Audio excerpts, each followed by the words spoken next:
आदाब, आप देख रहे हैं वतन समाचार। मैं शादाब खान। देश के सबसे बड़े राज्य उत्तर प्रदेश से एक ऐसा मामला सामने आया है जहां दो युवकों ने अपना नाम बदलकर मुस्लिम नाम से ईमेल आईडी बनाकर प्रदेश के मुख्यमंत्री योगी आदित्यनाथ को जान से मारने और राम मंदिर को बम से उड़ाने की धमकी दी। अब जब पुलिस की स्पेशल टास्क फोर्स ने आरोपियों को गिरफ्तार कर लिया है तो पता चला है कि ये ईमेल किसी मुसलमान ने नहीं भेजे थे और पूरा षड्यंत्र मुसलमानों को बदनाम करने के लिए रचा गया था। क्या है पूरा मामला, ये आप देखेंगे वतन समाचार की इस रिपोर्ट में। दरअसल पुलिस ने जिन दो आरोपियों को गिरफ्तार किया है उनका नाम है ताहर सिंह और ओम प्रकाश मिश्रा।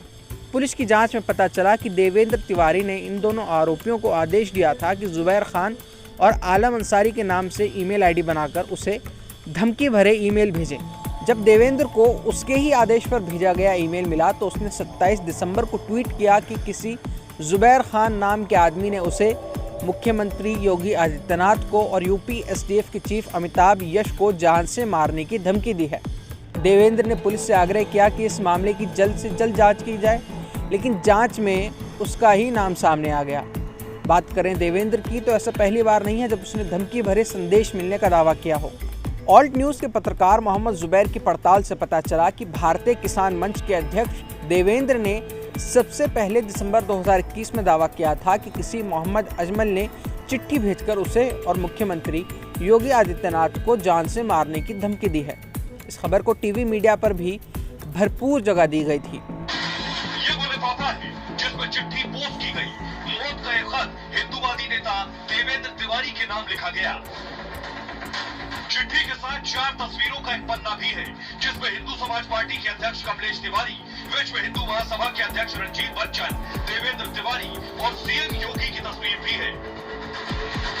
कमलेश तिवारी और रंजीत बच्चन की तस्वीर पर राइट का निशान लगा है, यानी इन दोनों की हत्या की जा चुकी है, जबकि देवेंद्र तिवारी और सीएम योगी।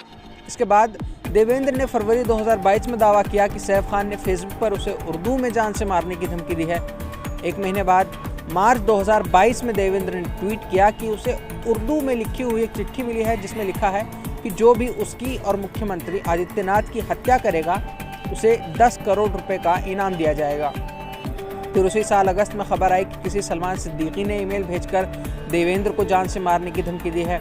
उस ईमेल में भी मुख्यमंत्री आदित्यनाथ का नाम शामिल था। फिर नवंबर 2022 में देवेंद्र ने ट्वीट किया कि किसी जिहादी ने उसे कॉल पर जान से मारने की धमकी दी। ये सिलसिला जारी रहा और देवेंद्र ने अप्रैल 2023 और नवंबर 2023 में भी धमकी मिलने का दावा किया। फिर आया दिसंबर 2023। 27 दिसंबर को देवेंद्र ने धमकी भरे ईमेल मिलने का दावा किया। पुलिस जांच में जुटी तो ताहर सिंह और ओम प्रकाश मिश्रा गिरफ्तार हो गए। इंडिया टुडे की रिपोर्ट के अनुसार दोनों आरोपी देवेंद्र के ही कॉलेज में काम करते थे। आरोपियों ने काम पूरा होने के बाद देवेंद्र के आदेश पर वो फ़ोन तोड़ दिए थे जिनसे ईमेल भेजे गए। देवेंद्र फिलहाल फरार है। देवेंद्र मुख्यमंत्री आदित्यनाथ का बहुत बड़ा चाहने वाला है। उसने साल 2022 के विधानसभा चुनावों में उन्हें समर्थन देने की बात भी कही थी। शायद यही कारण है कि वो बार बार फर्जी संदेशों में मुख्यमंत्री का नाम भी जोड़ता रहा।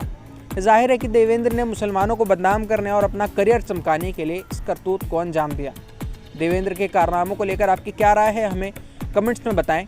इसी तरह की और ख़बरें देखने के लिए वतन समाचार को सब्सक्राइब करें और बेल आइकन दबाएं ताकि हमारी सारी अपडेट्स आप तक पहुँचें।